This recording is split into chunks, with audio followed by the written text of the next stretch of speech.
must be perfected. One translation uses the word perfected, the other one says perfect. Two different versions. I like the one that says you must be perfected. That gives me hope. If I have to already be there, I get nervous. I'm not. You must be perfected. In other words, we're on the way. We haven't yet arrived. We have time. We're working on it. We are work in progress, you know. God's working on us. He's not finished with us yet. So how do you do it? You know, how do you change, or what should you be changed into? We are made in the image and likeness of God. The image is there, the image of the Trinity. But the likeness is marred because of sin. In order to be transformed and made a new creation, to actualize our potential as humans and as Christians, and by the way, the man or woman who follows Jesus Christ, the perfect human being, becomes himself perfected, herself perfected. That's a statement from the Second Vatican Council. I'll say it again. The man or woman who follows Jesus Christ, remember, he's not only true God, he's true man. When you follow Jesus, the perfect human being, you yourself become more human. As the world, as our country followed Jesus, we became more human. In my lifetime, as we have ceased to follow Jesus, as we have evicted him from our schools, our places of business, our homes even, as we have evicted Jesus, we have dehumanized society. As we have thrown Jesus out, our society has become neo-pagan. We have a death wish. From the moment of conception to the last moment of natural life, and all points in between, death is at work, because we've evicted Jesus. From artificial contraception to abortion with euthanasia, suicide and violence all along the way. We are sick. We are a sick society. Why? We have dehumanized our society because we have de-Christianized our society.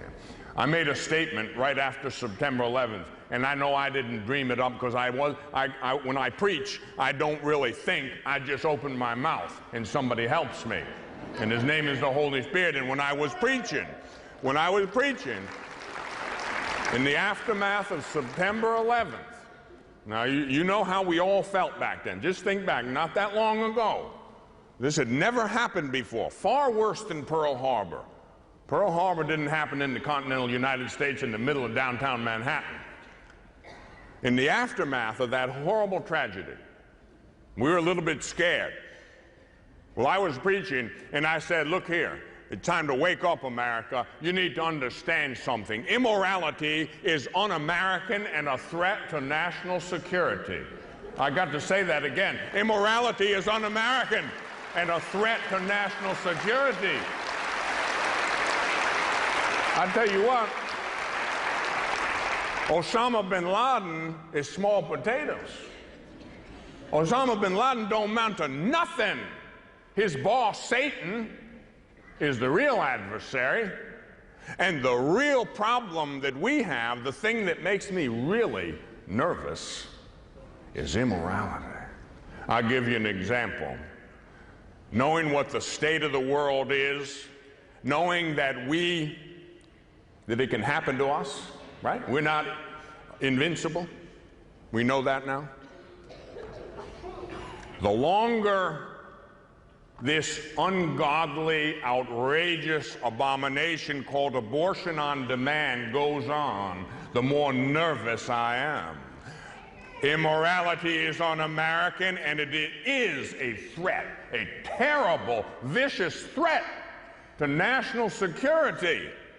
You don't believe me? Keep it up, America. Keep it up. God helps his friends, not his enemies. He'll slap us silly. And you don't think he'll do it? I'll guarantee you he'll do it. He will do it.